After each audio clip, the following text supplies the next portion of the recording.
চলেন রেডি সেডি হয়ে একদম ঘুরে আসি একদম গ্রামীণ পর্যায়ের যে হালখাতা হয় সেইখান থেকে। এক সপ্তাহ আগে আমার ফুফাতো ভাই আমাদেরকে দাওয়াত দিয়েছিল যে এই দিনে হচ্ছে আমার হালখাতা রয়েছে দোকানের, তোরা আসবি। তো যেই কথা সেই কাজ, রেডি হয়ে যাচ্ছি, এই যে মা মেয়ে একদম ম্যাচিং ম্যাচিং পোশাক নিয়ে। তো রেডি হওয়ার পরে আমরা বের হয়ে যাব সেখানে যাবার উদ্দেশ্যে। উদ্দেশ্য হচ্ছে একদম মানে আমি ছোটোবেলায় ফেরত যেতে চাই, সেই হিসাবে আমি সেদিন শুনেছিলাম যে ভাই আসলে হালখাতা কি দিয়ে, তো ভাই বলেছিল এইটা এইটা দিয়ে। তো লাস্ট পর্যায়ে যেয়ে দেখবেন যে আসলে কি দিয়ে হালখাতা হচ্ছে। আর এই ভিডিওটি বেশ কিছুদিন আগে, যে যখন গাছ ভর্তি একদম লাল কৃষ্ণচূড়ায় ভর্তি হয়েছিল তখনকার ভিডিও।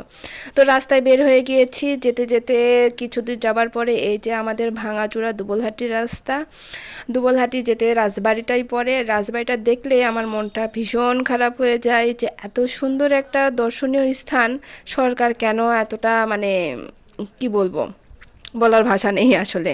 তো যাই হোক, ওটা দেখতে দেখতে কিন্তু বেশ কিলোমিটার পথ এসে পাড়ি দিয়েছি। দেওয়ার পরে এসে দেখি এই যে একদম পুরি বানানোর মানে প্রসেস চলছে অলরেডি, সকাল থেকে শুরু হয়ে গেছে। আমরা গিয়েছিলাম বিকালবেলা, যেহেতু হালখাতা গ্রামের হালখাতা, তো সকালবেলা তো খুব ভিড় হওয়ার সম্ভাবনা ছিল, তাই ভিড়টা এড়িয়ে যাওয়ার জন্য গিয়েছিলাম বিকালবেলা। তো বিকালবেলা যেয়ে দেখি একদম প্রপার চেয়ারে বেলান নিয়ে একদম পুরি বানানো স্টার্ট করে দিয়েছে। যা হয় আর কি, একবারে অনেক বেশি আয়োজন থাকলে এইভাবেই হয়, অত ফ্রি বেলানের প্রয়োজন পড়ে না। আর ওইদিকে কিন্তু ভাজা শুরু হয়ে গিয়েছে, একদিকে বানানো হচ্ছে আর একদিকে ভাজা হচ্ছে, আর পাশে বসে কিন্তু খাওয়া দাওয়াও চলছে।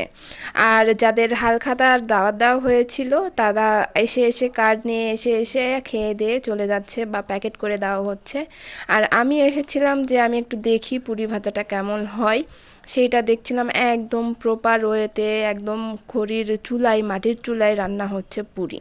আর মাটির চুলার রান্নার স্বাদ কিন্তু অতুলনীয়। যারা এই ধরনের রান্না খেয়ে থাকেন তারা অবশ্যই জানেন যে গ্যাসের চুলায় রান্না বা ইন্ডাকশানের রান্নার থেকে আমাদের মাটির চুলার রান্নাটার কতটা স্বাদ বা হচ্ছে স্বাদে ভরপুর হয়ে থাকে।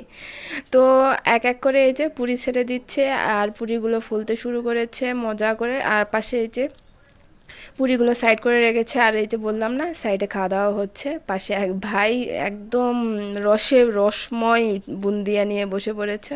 তো হ্যাঁ, আজকের আয়োজনে কিন্তু পুরি আর বুন্দিয়া দিয়ে হালখাতার অনুষ্ঠানটি, আর যে কারণে আমি এই হালখাতার দাওয়াতটি মিস করতে চাইনি, তাই তো চলে গিয়েছিলাম ভাইয়ের দাওয়াতে।